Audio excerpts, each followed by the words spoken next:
What is a doll's house? Is it a house that belongs to the doll?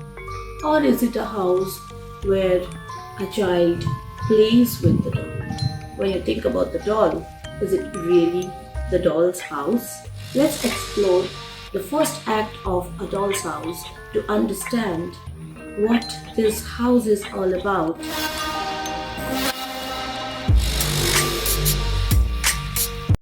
When you look at the first few lines of the first act, you would notice that there is an elaborate stage direction. Now, this is where Ibsen departs a lot from the models that are put forward by Shakespeare. Now, why the need of such a long stage direction? This is required primarily because this is a realistic play, and in order to set forward the stage props as potent symbols, Ibsen wants to make sure that the later productions, I mean, when he will not be there anymore, the later productions also should not miss these nuances. We'll try to set the stage in front of your eyes, and you would notice that it's a very tastefully decorated room, possibly belongs to somebody with refined urban tastes. And there are two doors. One door is leading to the exit, and the other door is leading to the home office of the man of the house, that is Torvald Helm. And as you read through these descriptions of the stage, you would also notice that there's a piano, there's a small bookcase, and a fireplace. The effect that this kind of a stage has on the audience is that it generates a sense of coziness. The audience immediately connect with this setup, and they can identify with the kind of room that they're seeing in front of their eyes. It's not a palace that belongs to the king, it's not the court, it's not a street outside, it's not a factory office. It's their drawing room right in front of their eyes, and automatically there's a kind of empathy created. So the stage setup itself is a reflection of realism that Ibsen wants to establish at the very onset. We first see Nora entering the stage, and this is also where Ibsen departs from the Shakespearean or the conventional style, where the central character is introduced not exactly at the very beginning, and a kind of anticipation is created in the readers or in the audience. They wait for the character while other characters come in, they talk about this main character. So by the time that character comes on the stage, there's a kind of glamour attached to that character, right? Like when Macbeth enters stage, when Hamlet enters stage, we already have a certain elevated idea about that personality. But here we see that Ibsen is making Nora, who is supposed to be the central character of her play, appear right at the beginning. She is given the first speech in the play, which is quite a departure from earlier conventions. And what is the first word that Nora uses? Hide the Christmas tree carefully. When Nora comes in, she has this very bubbly, chirpy appearance, and she's followed by this man who's carrying a Christmas tree. Now, with Ibsen, you need to pause and stop and analyze every sentence, every dramatic device that he uses. But we are going to look at the most important ones, the Christmas tree being a very important one here.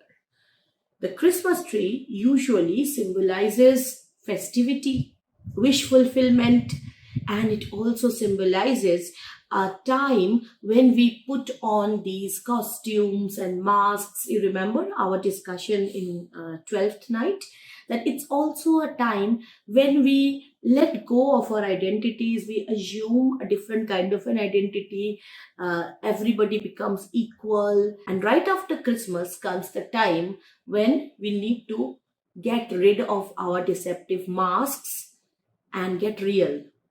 So this play is basically covering a very important transition.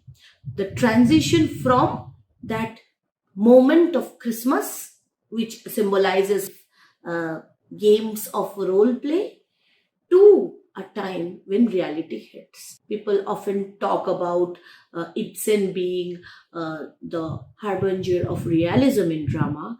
I would say Doll's House, the play through which realism is taking birth.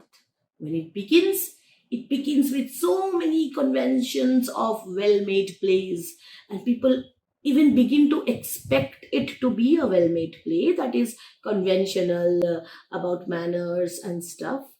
But later on, when finally that moment of fun festivity goes away and realism hits, then the audience realize that this is going to be a different kind of a drama. Act 1 is just an exposition of a scene, the characters, and the basic storyline. We know that Aristotle, he talked about a 5-act structure. Ibsen concentrates the whole thing, brings it down to 3 acts. So we can expect a little bit of rising action as well in the very first. The first word uttered by Nora is hide.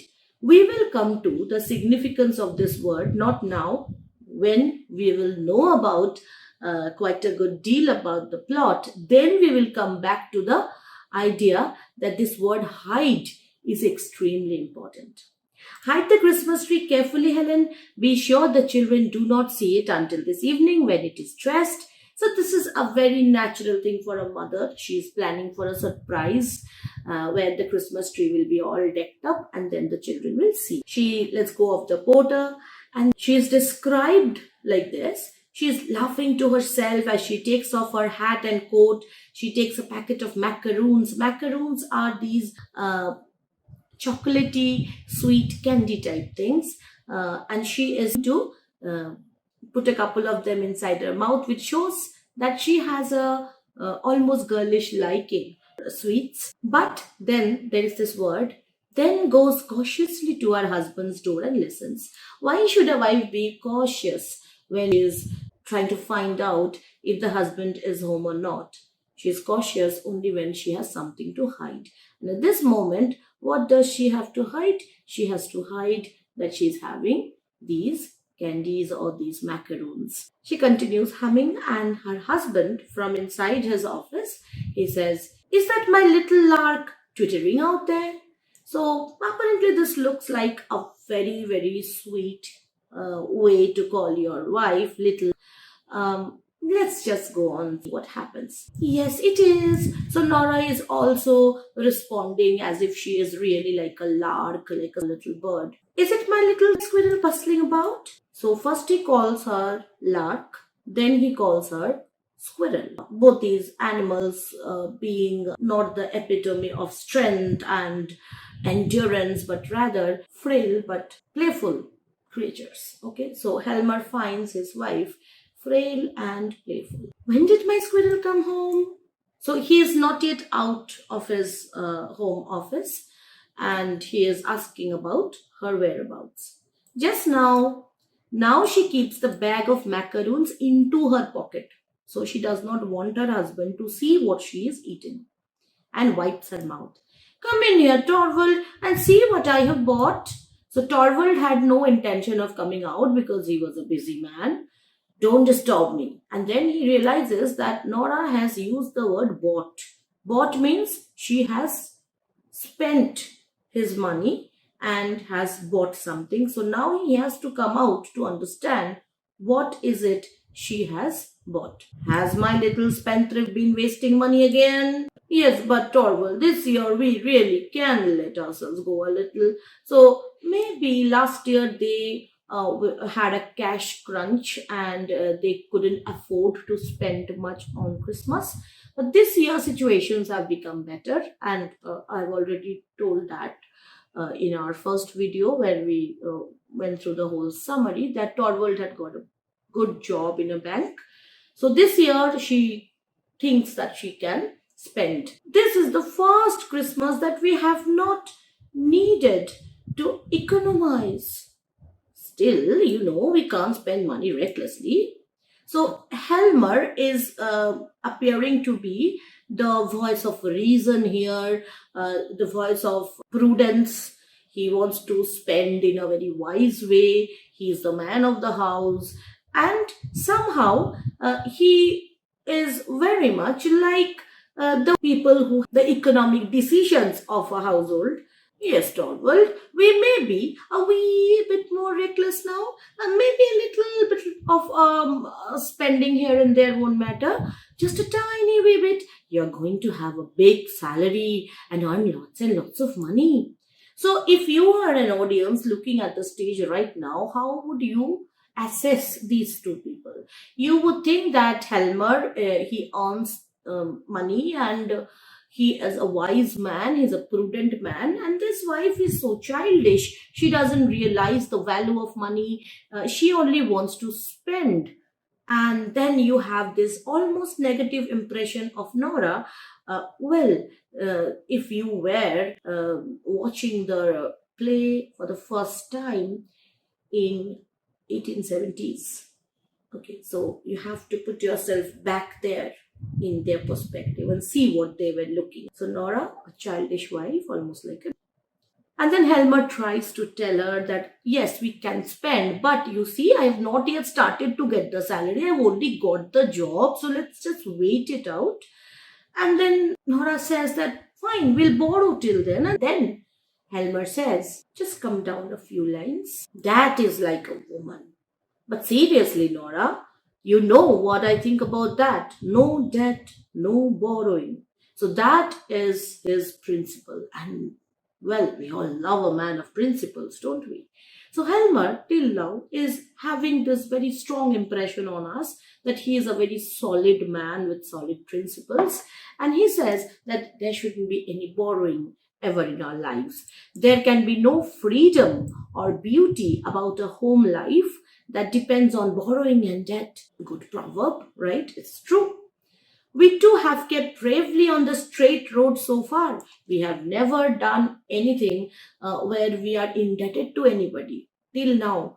And we will go on the same way for the short time longer that there need be any struggle. So we will not be borrowing anything from anybody. Now, so we understand that Helmer is not just acting as the guardian of the finances, but of morality as well. So he kind of presents himself as the authority here, authority on economics of the household, authority on morality of the household. So he is like the father here. Nora, pretty submissive, as you please, Torvald. Then Helmer sees that Nora is a little let down by his lack of enthusiasm regarding borrowing money, and he feels that if he could give her some cash, it would enliven her. So he acts in a very weird way, and that might be disturbing to audiences of 21st century, the way he is trying to show as if he is paying his wife to be submissive to him. He takes out his purse and says, Nora, what do you think I've got here? Money? And look at the way Nora is responding as well. Helmer feels that she needs to have some money with her for it's Christmas time after all. And Nora is excited about getting whatever little money she is offered. And then a very important thing happens. Helmer is shown the gifts that Nora has already bought for the children. But come here and let me show you what I bought. And also cheap. I got them at such nice price. Look. And now she is showing him the gifts. Here is a new suit for Ivar, and a sword, and a horse, and a trumpet for Bob. So Ivar and Bob, they are her sons, two sons. And a doll and Dolly's bedstead for Emmy. Emmy is a daughter.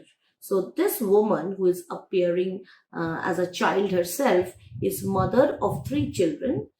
She has bought suit, sword, horse and trumpet for her sons, and she has bought doll and Dolly's bedstead, that is It's like a toy furniture bed for the doll. And then she has bought these things for her daughter. Now, it is very obvious that toys are often presented to children with a kind of gender stereotype working in your mind. People gift guns and mechanical toys and miniature cars to boys, and girls are often gifted with girly, sweet dolls. And things are changing nowadays. Of course, things are changing, but then we're looking at a play that was written even before 1900. Back then, this was a regular thing to do. So, the stereotype that we see in these playthings is a very obvious one, an expected one. What is important is the part which comes right after this. Look at what she says. They are very plain, but anyway, she will soon break them in pieces. So the doll and the bedstead that she had bought for Emmy, they are not expensive ones, and they will be broken in pieces soon. Now, is it a kind of an ironical statement? Is it a kind of a premonition? That we have to see as the play develops. So, if Emmy is going to break her doll's house stuff, what is Nora going to do about the house in which she is living, which is like a doll's house in a different way? Then she talks about some other gifts that she has got for the maids, which shows that she's a very generous woman, because although they are not in a situation to spend much, she has still thought about the people who serve her, which is a good thing. And then there's a parcel for Helmer, which she does not want to reveal right then. And then Helmer asks her what she would want for Christmas. She says, for myself, I'm sure I don't want anything. So Nora behaves in a very sweet way that she doesn't want anything. And then Helmer says, no, you should have something, yes, but you must tell me something reasonable that you would particularly like to have. Who asks like this to his wife that I want to gift you something, I want to know what you want, please don't be unreasonable in wanting things, don't ask me to bring the moon to you or the stars. Nobody says like that. People say, if you want the moon, I'll bring the moon to you. But Torvald says that tell me something reasonable, and Nora is not very enthusiastic about getting any gifts in particular. She says, if you really want to give me something, you might give me money, Torvald. Only just as much as you can afford. And then one of these days, I will be inspired with it. So she wants money. Why is money different from gift? That's simply because money gives you freedom of choice to buy something, to spend it in a way you want to. So getting cash as gift is obviously preferable to somebody who does not have access to money in general. If you have your source of income where you can spend on things, on anything that you want, then a gift is a very nice thing. Somebody gives you a gift, it's a beautiful thing. But if you are scrutinized every moment for every penny that you spend, then you would love to have some cash where you will not be asked how you have spent it. So this is a very tragic scenario where Nora is actually begging to have some cash. So cash here is like a representation or a symbol of autonomy in handling your money. But Helmer is not interested in giving her any cash where she will not be submitting to him an entire account of expenditure. He actually says, what are little people called that are always wasting money? Spendthrifts, I know. Let us do as you suggest, Torvald, and then I shall have time to think what I am most in want of. So, okay, I'll tell you later. And then we come to this statement by Helmer. You can't deny it, my dear little Nora. It's a sweet little spendthrift, but she uses up a deal of money. One would hardly believe how expensive such little persons are. It's often a statement we hear from smug husbands that wives are so expensive. I'm not approving of a wife who does nothing and who simply demands precious jewelry. But here we don't see Nora doing something like that. She is not asking for a huge deal here. She is only asking for something which is actually reasonable, because she is asking which Helmer would have spent anyway if he wanted to gift her something. But instead of calling her reasonable, he is saying she is expensive, as she is like a burden to him. And when she explains to him that she really tries to save money, he actually comes hard at her with these words.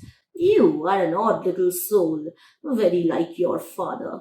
You always find some new way of wheedling money out of me, and as soon as you have got it, it seems to melt in your hands. Wheedling money out of me. This was a time when the idea of domestic labor, I'm not talking about people who help out maids in the household. I'm talking about labor of a homemaker. That was not considered in the equation of production. All right.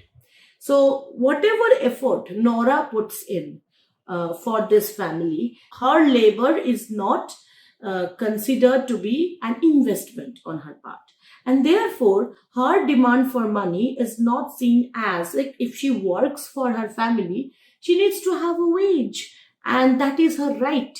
Here, it is seen whenever she wants some money out of this family, it is seen that she is doing something which is not justified. She is wheedling money out of it. And that's why she should be grateful, because she is given something which she does not deserve automatically. Okay? And this is really offensive. You can't bring in the father when you talk to somebody without any provocation. Nora never provoked him to talk about her father this way. It is in the blood. So it is not a natural thing in human beings. It is a special defect in Nora which she has inherited from her father, the defect of wheedling money out of Helmer. For indeed it is true that you can inherit these things, Nora.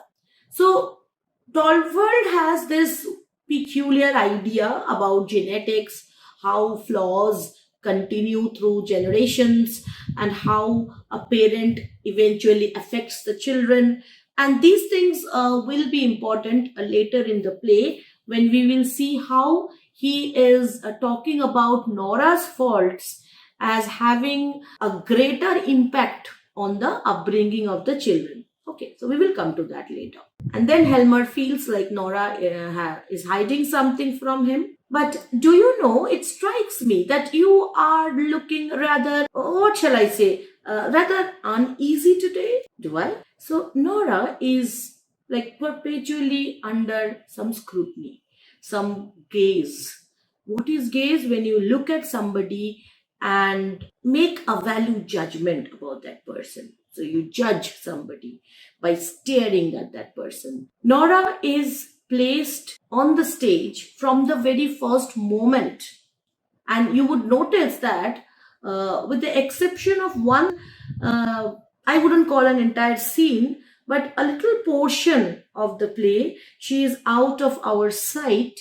Otherwise, the entire time, Nora is placed on stage. So, no matter whether her husband is looking at her or not, judging her or not, she is constantly under the gaze.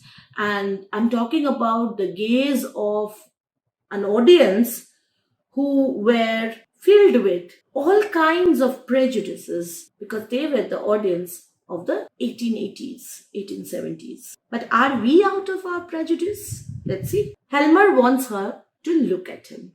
Well, hasn't Miss Sweet Tooth been breaking rules in town today? Sweet Tooth is somebody who cannot resist the temptation of eating sweet things. Calling somebody Sweet Tooth means that person cannot resist having sweets. But somehow we understand that Torvald does not want his wife to have anything sweet. Why? Uh, because it will spoil her teeth. All right. And Nora, she absolutely disregards this order, and she goes about having her bit of fun, her candies and her macarons, but she hides it from her husband. No, what makes you think that? Hasn't she paid a visit to the confectioners, the people who sell sweets? No, I assure you, Torvald. Not been nibbling sweets? No, certainly not. So it's like that Johnny, Johnny, yes, Papa, eating sugar, no, Papa, that kind of a thing. But then that's Johnny's father. This is not her father. It's okay to say that having a lot of sweet things is not good for your health. But putting somebody always under the scrutiny, under the gaze, as if her life is not her own. And if you can't nibble at a little bit of candy now and then, how can you call yourself independent at all? Not even take a bite at a macaron or two?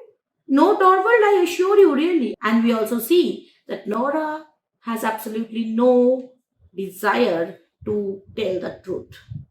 So this is a woman who knows how to manipulate her husband. This is a woman who knows how to handle telling lies. And the next words of Helmer is, no, I'm sure of that. Besides, you gave me your word. So you had promised me. Keep your little Christmas secrets to yourself, my darling.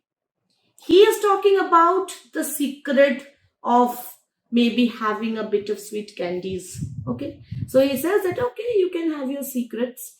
They will all be revealed tonight when the Christmas tree is lit. So Christmas is also a time of enlightenment because Jesus was born. So some people think it to be the right time when you tell people what you truly feel about them. And he says that tonight when the Christmas tree is lit, all will be revealed.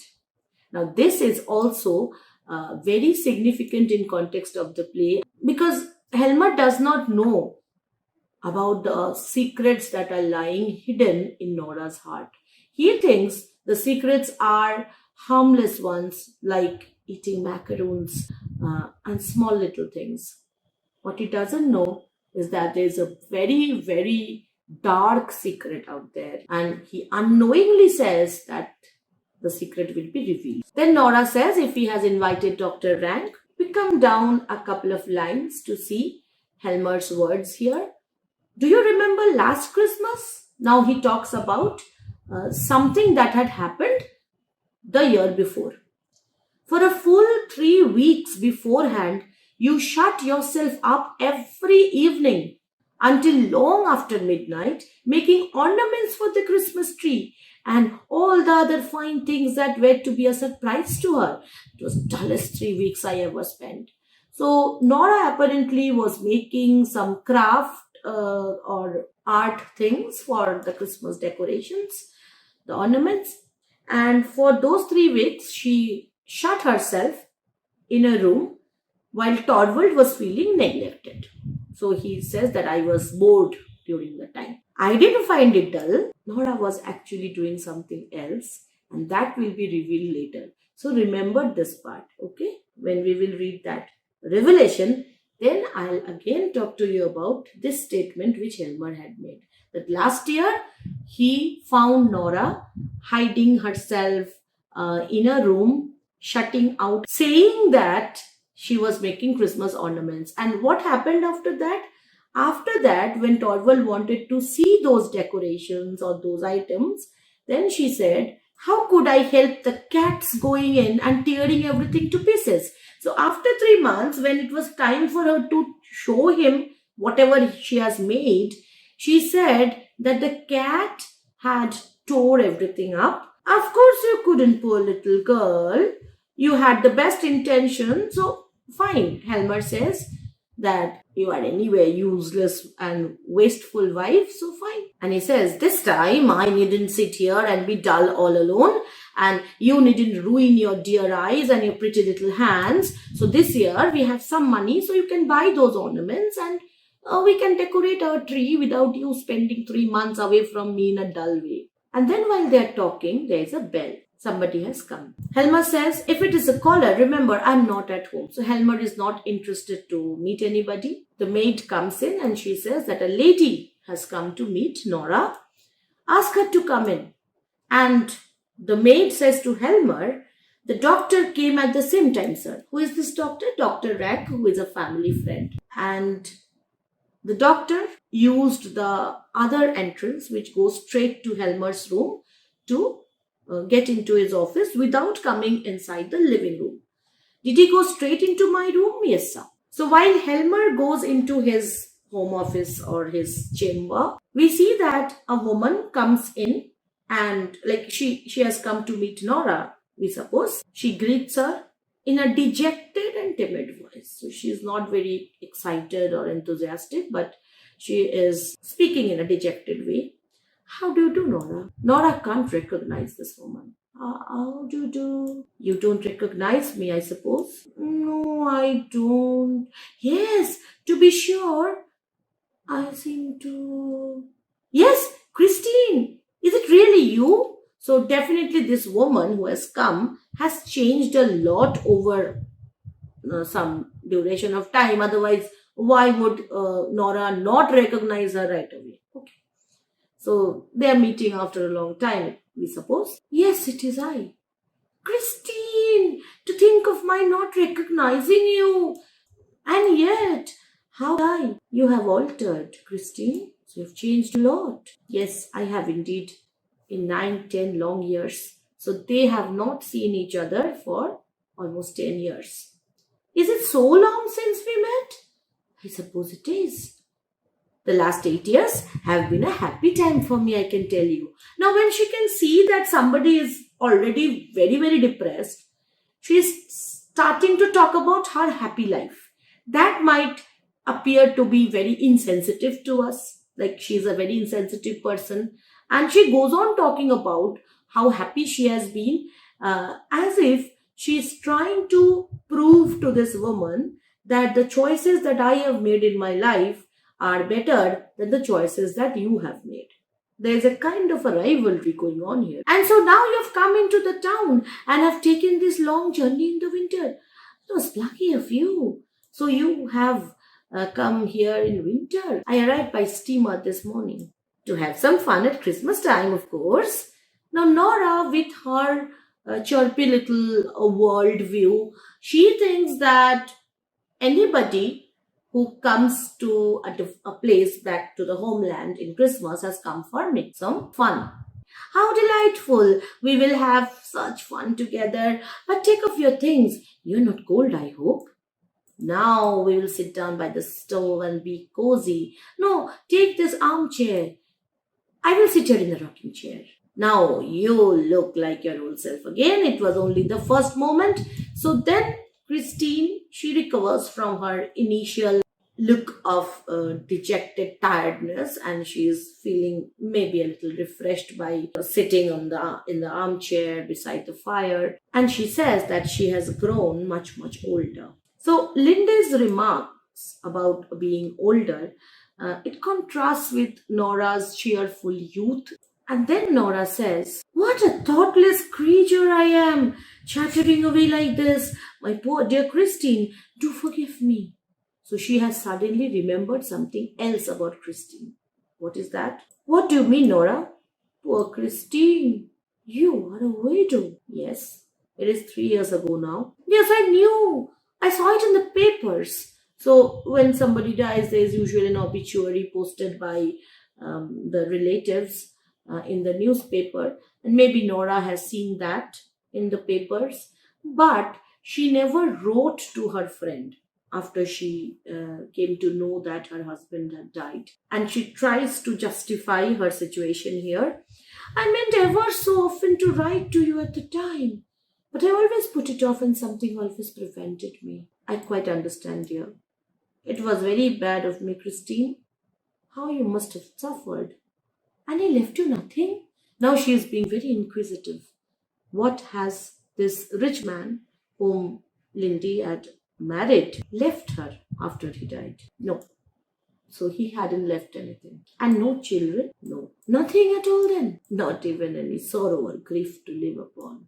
So this was a marriage where there was no love, evidently, because after this man died, Linde did not have even sorrow for this man. So why did she marry this person? And she explains later why she married this person. But before that, look at how Nora is behaving here. She's completely obsessed about the idea of telling this guest how happy she had been. She knows that this woman has lost everything, but she's going on talking about how wonderful her life is. And she says, but there is one thing I must tell you. Do you know we've just had a great piece of good luck? And she says, my husband has been made manager of the bank. Your husband? What good luck. Yes, tremendous. And then she goes on talking about how situations have changed for them. And last year they had problems which they handled with a lot of anxiety. But now everything is fine and they are going to have a great future. And who is she telling this to? She's telling this to a woman who has lost her husband, has no property, has no children, has nobody. And when Linde says that it's very nice that you have what you need, she says, need? I have so much more. By this time, the audience has decided that Nora is a very childish. And then we are thinking, why is she the protagonist? What is wrong with Ibsen? What kind of a woman is presented here before us? Are we to empathize with her? How can we do that? Linde is talking in a condescending way here. Nora, haven't you learned sense yet? In our school days, you were a great spendthrift. Yes, that is what Torvald says now. But Nora is not so silly as you think. We have not been in a position for me to waste money. We have both had to work. So now she's talking about a recent past when she had to work in order to earn some extra. You too had to work. Now women were not allowed to have proper careers because, well, they couldn't have a proper bank account in their name. They couldn't inherit property of their parents. It was difficult for women to have true professional careers. But if they had to earn money, what would they do? Odds and ends, needlework, crochet work, embroidery, that kind of thing. And other things as well. And then she doesn't explain much. What other things? When a woman says like this, we have these suspicions in our mind that maybe she was engaged in dubious things that she cannot openly admit. She doesn't clarify. She just says other things. And then she talks about the time when Torvald had fallen really ill and the doctor advised them to go for a change, for a vacation. Linde knows about this. She says, you spent a whole year in Italy, didn't you? So a whole year of vacation. Think about how expensive that is. Yes, it was no easy matter to get away. I can tell you, it was just after Ivar was born. But naturally, we had to go. It was a wonderfully beautiful journey and it saved Torvald's life, but it cost a tremendous lot of money. So it was a very beautiful vacation, but it was very expensive. And then she says, it cost about 250 pounds. Back then it was quite a deal. And then Mrs. Linde thinks that they already had that money. So it was lucky for them. Yes, and in emergencies like that, it is lucky to have the money.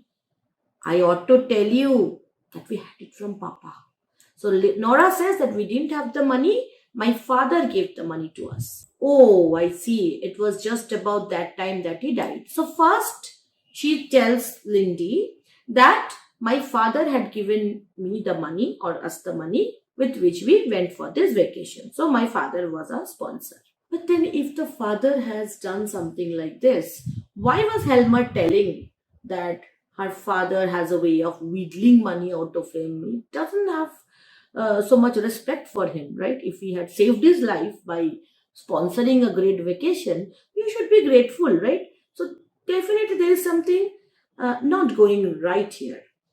So we are not convinced by her words. So while Mrs. Linde is given this information that it was the father of Nora, who sponsored their vacation. She then goes on to talk about Dr. Rank and informs Mrs. Linde that Dr. Rank is a regular visitor. He comes every day and he has not come here to treat Torvald because Torvald is fine now after that vacation. Then Nora suddenly realizes that she has talked enough about herself and now she wants to know why Linde, that is Christine, had married her husband if she wasn't in love with him. She says, "My mother was alive then and was bedridden and helpless, and I had to provide for my two younger brothers. So I did not think I was justified in refusing his offer." So she kind of sacrificed her preferences and she married this man only because this man was a rich person and she could take care of her mother who was and make sure that her brothers are settled in life. But after a few years, this man's business it didn't work out, and by the time he died, everything was gone. And then Nora is pretty curious to know how she managed. Well, I had to turn my hand to anything I could find. But here, unlike Nora, what did she do? She did these embroideries, these stitching, all these kind of things. But for Christine, it was important to actually do a proper paying job. And look at the kind of things she tried. First a small shop, then a small school, and so on. So, real jobs. Okay. Now, does this make Nora feel envious about Christine that she was earning proper money through proper jobs? Christine tells that her mother is dead now and her brothers have also settled down. So she has no need to go on working for them. But now she's feeling very lonely. It's like her purpose in life is gone. And when Nora says that she must be feeling relieved that she doesn't need to work now so hard for her mother who is now dead and brothers who have their own professions now, she actually says, "No, indeed, I only feel my life unspeakably empty. No one to live for anymore." So next time somebody tells you that Ibsen is a person who believes in like independence of women, pulling the women out of family, he's a home wrecker, don't believe that, because Ibsen is showing the other side of the coin as well, that if a woman is left completely alone without family, then no matter how much independence she has, it is not a life worth living. Now, this is not just about women. We will see that this happens in case of men as well. You have to remember that Ibsen, he himself said that I don't understand what rights of women are. I understand what rights of a human being are. So here he is dealing with individuals, irrespective of their gender. Look at their situation, that you have independence, but you have nobody to share it with. That is also not something you desire in life. So we are getting all these shades in these various characters. And when Nora says that you look pretty depressed, you should go for a vacation, she says, "I have no father to give me money for a journey, Nora." Linde can no longer hide her irritation here. And then Linde realizes that, okay, that was harsh. So she says, "No, I'm sorry, I didn't mean to be rude." But she also requests Nora that it would be nice if she could, put in a good word about her to her husband so that she can have it here. "He must, Christine. Just leave it to me. I will broach the subject very cleverly. I will think of something that will please him very much. It will make me so happy to be of some use to you." And then Linde says, "It's so nice that you are trying to help me. It is doubly kind in you." Now, if a person was very experienced in life's sufferings, they would naturally help me. But you don't know anything about the sufferings of life, the problems of life, the tensions in life, but still you are helping me. So it is like you are, I'm doubly grateful to you. She's saying like this. It is doubly kind in you, for you know so little of the burdens and troubles of life. Now, the way Linde says this, it shows a pride in her that she is proud that she has handled suffering. She has endured a life of trouble, and that has made her superior. And the moment Nora realizes this kind of a tone shift in Linde, she is saying, I know so little of them. So you think I don't know the troubles of life? My dear, small household cares and that sort of thing. You're a child, Nora. You ought not to be so superior. Now, Nora's tone changes. You are trying to be the bully here almost, where you're behaving as if you're superior to me because you've suffered more than me. You think I have not suffered in life? No, you are just like the others. They all think I am incapable of anything really serious, just like the others. So, other people in her life think that Nora is not capable of anything serious. We have seen Helmer, he thinks in that way. We understand. Who are the other people she is referring to? She is possibly referring to you and me as well. At least to the audience who were watching her before 1900. They have already started to have this idea that this woman is so fake, superficial, without power, without conviction. She lies, she is childish, she's a spendthrift, she's definitely not serious. And why is she the protagonist at all? Where is the agon? Where is the fight in her? And then Nora suddenly looks at you and says, they all think I'm not capable of anything serious. So this is a rare moment when the character who was the target of our gaze actually looks back at us, looks back at everybody who has been looking at her. Linde is not very comfortable about this tone change. Come. That I have gone through nothing in this world of cares. She's continuing with her same tone. And she's even generalizing Torvald as they, by the way. But my dear Nora, you have just told me all your troubles. So you just said that you wanted to go on a vacation and your father sponsored. I have not told you the important thing. What do you mean? Now we are also curious. What happened? You look down upon me altogether, Christine, but you ought not to. You are proud, aren't you, of having worked so hard and so long for your mother. That is your source of pride, that you have suffered for your near ones. Indeed, I don't look down on anyone, but yes, I'm proud that I could take care of my mother. And you are proud to think of what you have done for your brothers. I think I have the right to be. I think so too. But now, listen to this.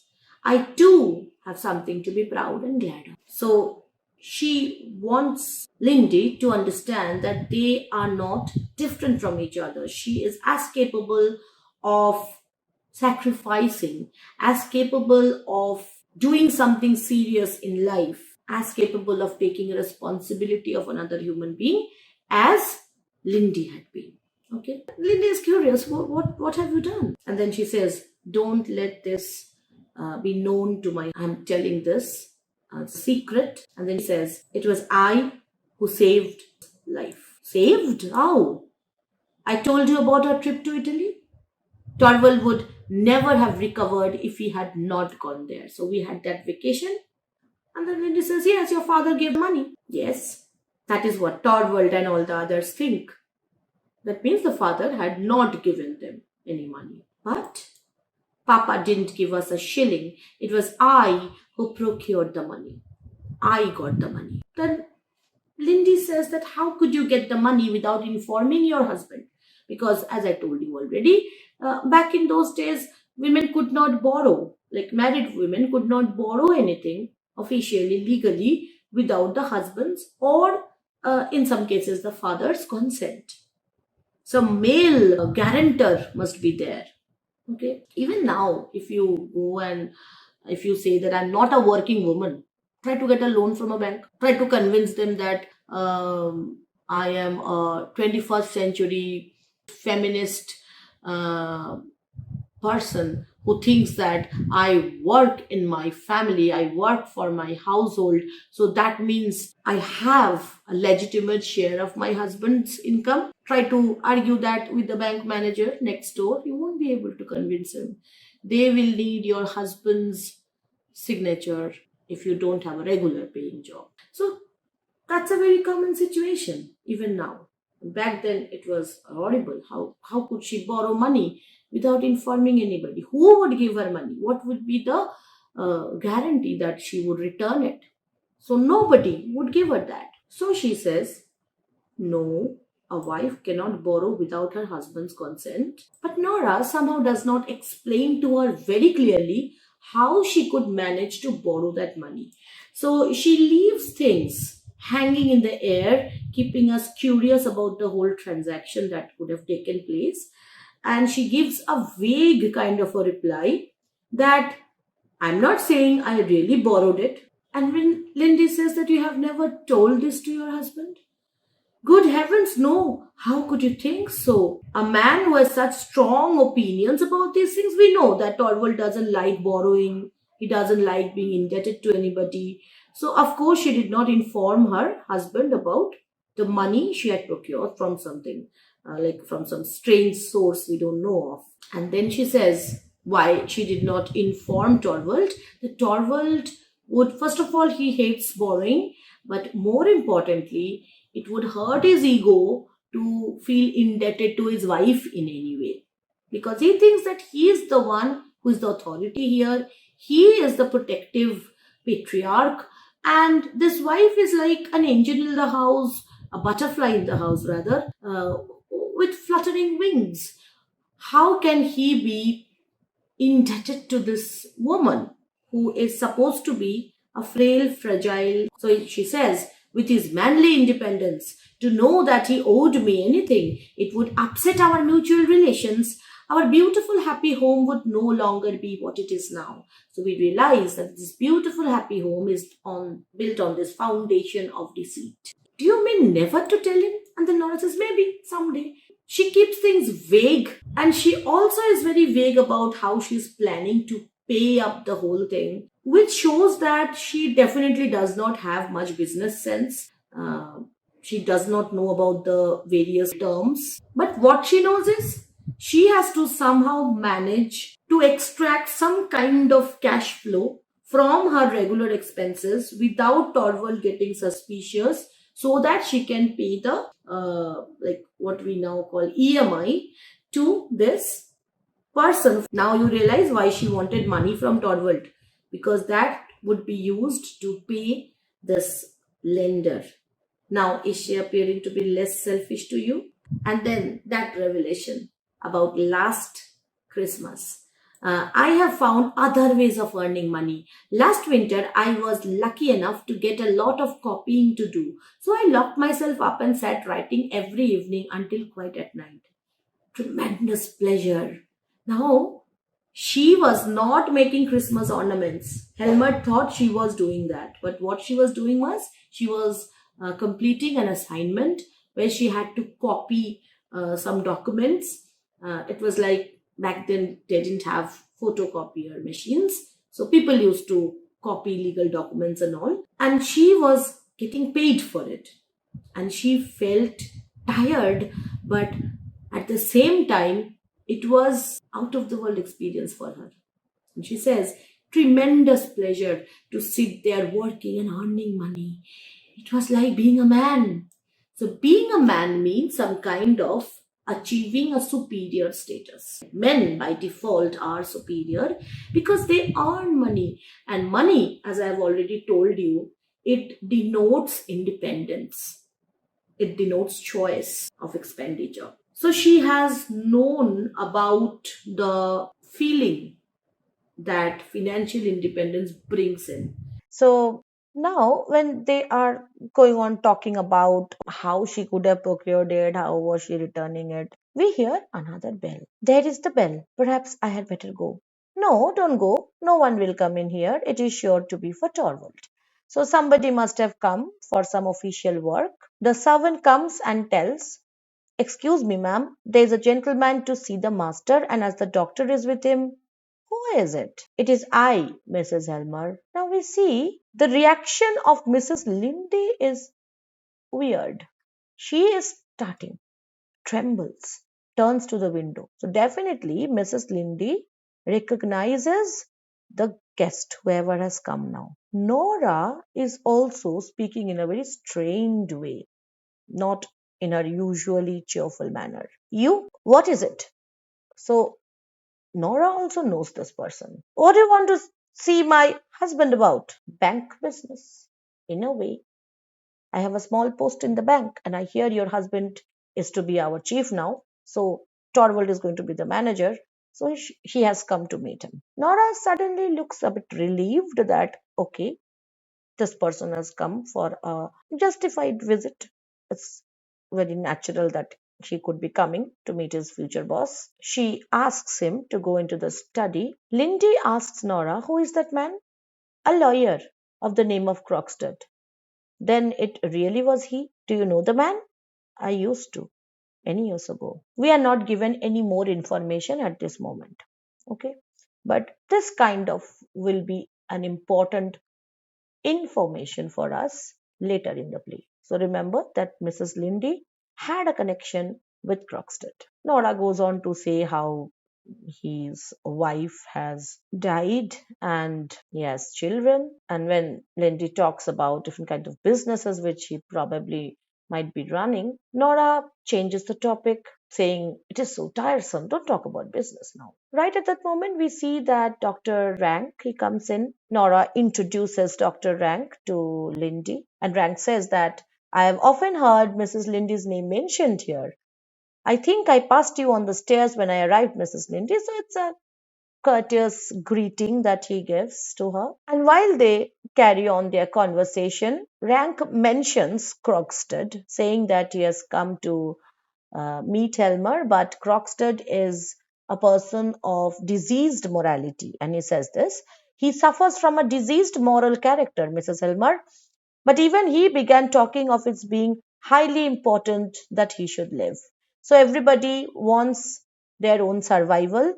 And this person, Krogstad, who is a low character so far as morality is concerned, even he wants to live a good life. Nora is showing some interest as to why has Krogstad come to meet her husband. And Rank explains that he's a morally corrupt person and in short, he is dismissed out of his position. I mean, it's in the plan that Krogstad won't be holding any job in this bank in the future. Nora, she again wants to change the topic to something cheerful.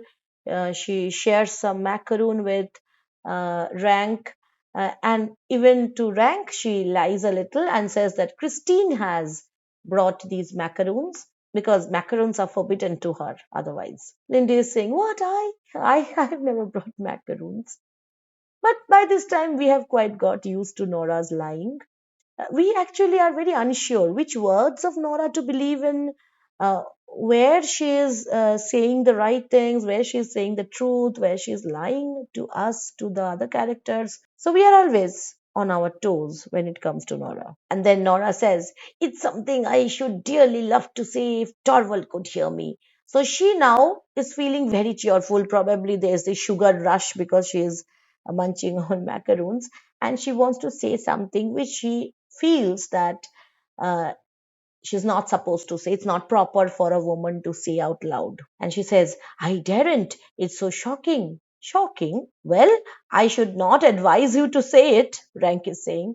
But then he says, what is it that you want to say that I wish I could let Torvald hear me say this? And she says, I should just love to say, well, I am damned. So it's a very innocent little word, damned. We use it all the time. But her life was so full of these moral teachings from her husband that expressing yourself through a mild expletive sentence, a mild slang, just to let go of emotions, that was not allowed to her in Torvald's presence. She always had to behave in a proper way. Anyway, soon we see that Helmer enters the stage.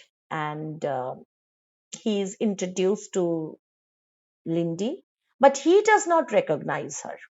Rank has said earlier that I have heard your name often in this house, but if that was the case, then why does Helmer not recognize Christine's name? He says, Christine, excuse me, but I don't know. Mrs. Linde, dear, Christine Linde? Of course, a school friend of my wife's, I presume. Yes, we have known each other since then. And then Nora says that, well, it would be nice if she could have a job at the bank. And we see that Helmer is happy to help. And he says, fine, if you are interested, if you are capable, you can join us. And then we see Helmer leaving Nora, going out with Rank. And Christine also goes out because she needs to look for a room uh, for staying. And right then, when the nurse comes in with the children, Helmer and Rang, they are still on stage. Helmer suddenly says that, rush out, please, fast. It's going to be intolerable. And that sounds very insensitive on his part as well. He is the father. He's supposed to be comfortable with the children. And what he says here is, come along, Mrs. Linde. The place will only be bearable for a mother now. So it's going to be noisy and messy, and only mothers can handle that. It's below my area of concern. I deal with higher matters, superior things. These messy little children belong to the world of mothers. So let's get out of here. So Nora is left with her children. She's playing with them, and what does she play? She plays hide and seek. What else she would? So while she is very much engaged with the children, playfully, we see this Krogstad guy reappears.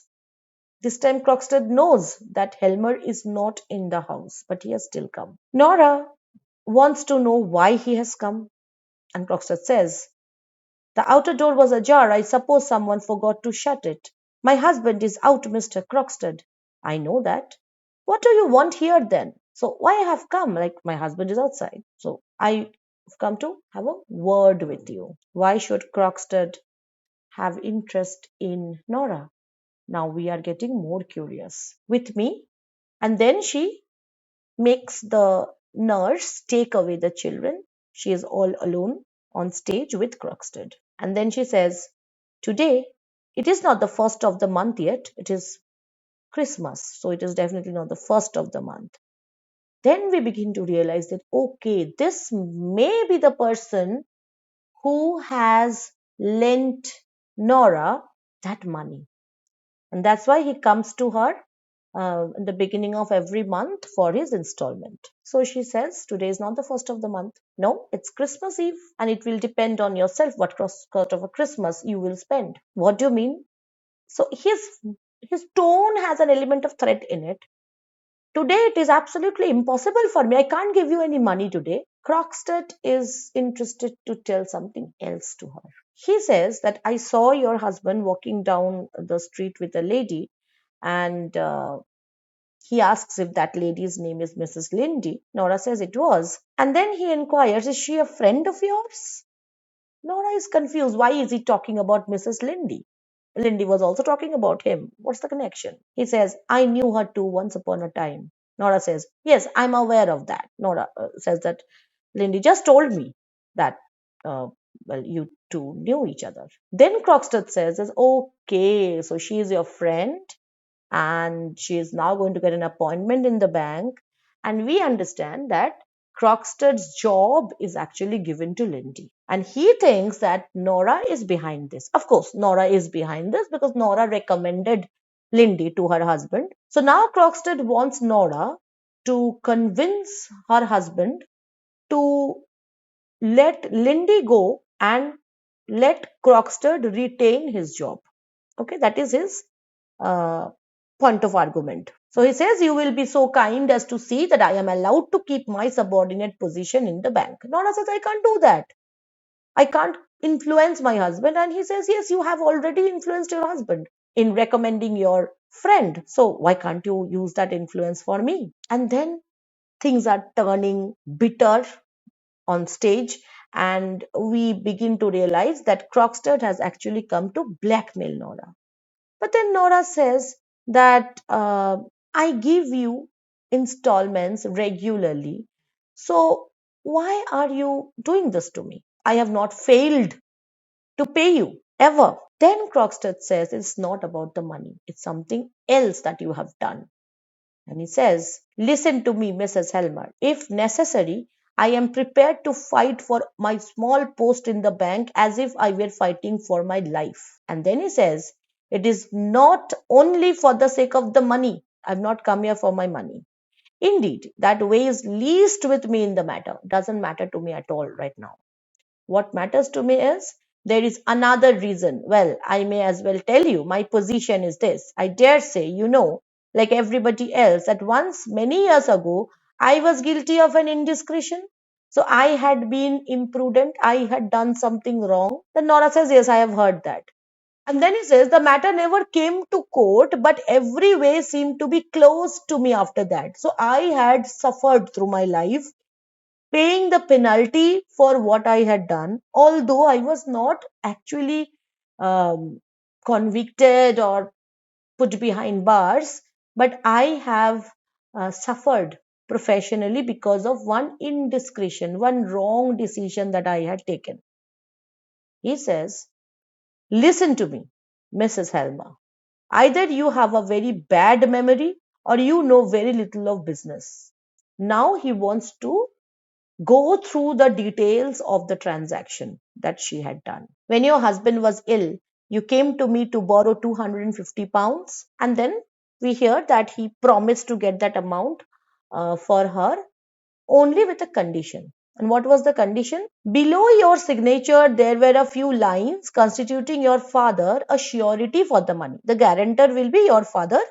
Those lines your father should have signed. Nora says, yes, he did sign them. I had left the date blank. That is to say, your father should himself have inserted the date on which he signed the paper. Do you remember that? So, your father inserted the date when he signed. She says, yes. Then Krogstad says, tell me, Mrs. Helmer, can you by any chance remember what day your father died? On what day of the month, I mean? Papa died on the 29th of September. The discrepancy consists, Mrs. Helmer, in the fact that your father signed this bond 3 days after his death. So he had died, but the signature was dated 3 days after his death. So obviously, that signature was not done by her father. Nora actually admits, no, it was not. It was I that wrote Papa's name. Are you aware that is a dangerous confession? You have done a criminal offense. In what way? You shall have your money. So I'm giving your money back. So what's the problem here? Then Krogstad says, why didn't you let your father sign it? And then she says that my father was so sick. How could I tell him that his son-in-law was also very sick? He would be so much not at peace then. I only wanted to give my father some peace when he was dying. And then she was also heavily pregnant at that time. So she thought that fine, my father has died, so now I'll sign and I'll send the papers. In any case, she was not cheating anybody so far as her understanding was concerned. She was about to pay back everything, and it seemed a fair deal to her because, above everything else, she did this to save her husband, which, according to her, is a justified motivation, a fair motivation. And she says, do you ask me to believe that you were brave enough to run a risk to save your wife's life? That you are saying that you have also committed crimes and you were punished. So I have committed crimes, so I should be punished. So did you commit that crime to save your wife? I had committed this to save my husband's life. And then he says, the law cares nothing about motives. Then it must be a very foolish law. Laws are not subjective. But yes, in some cases, the law definitely looks into intentions, right? When somebody is murdered, whether it is a deliberate homicide or it is just manslaughter, it is by accident, it is by self defense, the intention matters. But uh, in these cases, the intention doesn't matter in that sense because These are more like commercial transactions where there is no proof of your intention at all. And then she says, I don't believe it. Is a daughter not to be allowed to spare her dying father anxiety and care? Is a wife not to be allowed to save her husband's life? So she's asking these very important questions, not just to Krogstad, but to the audience at large. So this is a problem play because this brings out the central problem, that what is the autonomy of this woman? Is a law which is criminalizing an act like this sufficient for justice? So, out of their conversation, we see that Nora is left with a lot of depression on her own, dejection, and she is feeling very low at the point. And when Krogstad leaves, she is by herself.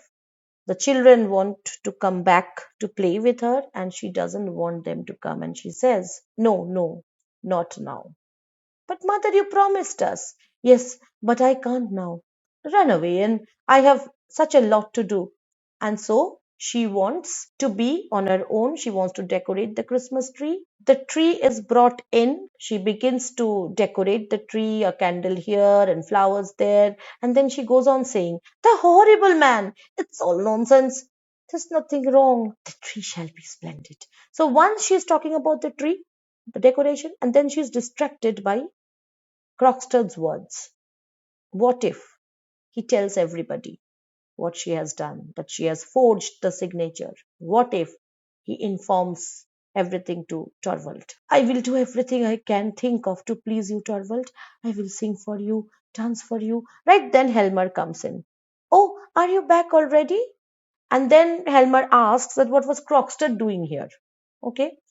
uh, and he guesses that maybe he had come to request Nora to speak on his behalf so that he can retain his job in the bank. But Nora, in the beginning, had denied that anybody was here. So later, when Helmer says that I saw Krogstad, then she's caught. Her lie is caught, but Helmer doesn't know much yet. But he still says, didn't you tell me no one had been here? My little songbird must never do that again. A songbird must have a clean beak to chirp with, no false notes. So the air of patriarchal dominance is very evident. He dictates how she should speak, he dictates what she should speak of. And then while he's enjoying the fire, Nora says, Torvald, I am looking forward tremendously to the fancy dress ball. So she is trying to talk about a fancy dress ball to make Helmer warm up to her so that she can actually talk about Krogstad and his job. So she goes about here and there talking about the fancy dress and what she should wear then. And then she says, are you very busy, Torvald? Well, what are all those papers? Bank business. Already? So you're still working? It's holiday. And then she says, then that was why this poor Krogstad. So it's part of your job now that you have to uh, make changes to staff pattern and dismiss people. So this is why Krogstad is. And then she says, poor Krogstad. If you hadn't been so busy, I should have asked you a tremendously big favor, Torvald. And then Helmer asks, what is it? And then she asks him, what dress should I wear? And then while they are talking about these fanciful things about some party that they're going to have, Nora again starts speaking about Krogstad. What is it that Krogstad have done that you are so angry? He forged someone's name. Hasn't Nora done the same thing? Yes. Have you any idea what that means? Isn't it possible that he was driven to do it by necessity? Maybe he was forced. But Nora is told by Torvald that it doesn't matter. He is a corrupted person and he is a corruptive influence on his future generation as well. And he says, such an atmosphere of lies infects and poisons the whole life of a home. So every time he's talking about these things, we see Nora is possibly thinking that I am infecting my house then because I am lying constantly. Each breath the children take in such a house is full of the germs of evil. Now, Nora is seeing herself as the source of the pollution in the house. Are you sure of that? My dear, I have often seen it in the course of my life. Almost everyone who has gone to the bad early in his life has had a deceitful mother. It's always the mother who is considered responsible anyway. Why do you only say mother? It seems most commonly to be the mother's influence. So, mothers are not given the authority or the kind of, you can say, legal responsibility, but they are definitely accused for every misstep that the child takes. That's a very common thing. And then Nora realizes that there's no point in requesting Helmer to reconsider his decision. Helmer goes out, and Nora keeps on thinking about Helmer's words that lies and deceit and criminality pollutes the house, and she feels that I am the pollutant here. Is it possible? And she says, it isn't true. It's impossible. It must be impossible. The nurse talks about the children now, that they want to come to their mother, and look at Nora's response. No, no, no, don't let them come to me. You stay with them, man. Very well, ma'am. Deprave my little children, poison my. It's not. It can't possibly be true. This is how the first act ends. The bubbly, cheerful, playful Nora has suddenly turned inward. And this is like when she's alone on stage. And when somebody is alone on stage, they become their true selves. In conventional tragedies or even comedies, we see that central characters are given these long soliloquies where they express what they're feeling, what they're going through. In Adol's House, we don't see such long soliloquies, but brief little statements uh, from these characters. They reveal the inner turmoil. Now, why that is also a part of realism? Because in our real life, we don't talk in long speeches to ourselves in proper poetry when we are all by ourselves. Like we make these short little statements like she is doing here. Deprive my children, poison my home. That's not true. It can't possibly be true. So, this is how we actually think. This is how we actually uh, speak to ourselves. And this is a realistic counterpart of the completely unrealistic, huge soliloquies of Macbeth or Hamlet or even Viola in Twelfth Night. So this is also a part of realism. So I leave you today with this idea of Nora revealing herself a little more to us. And while revealing, we understand that the playfulness, the cheerfulness is possibly like the fancy dress during Christmas. So, what would happen when Christmas would be over? I went through practically the whole of the first act. I have left out some portions. If you have any trouble understanding anything, you can definitely ask me in the comment section. I'll see you very soon with the next video on the second act of A Doll's House. Till then, stay subscribed. This is Monami Mukherjee signing off. Bye bye.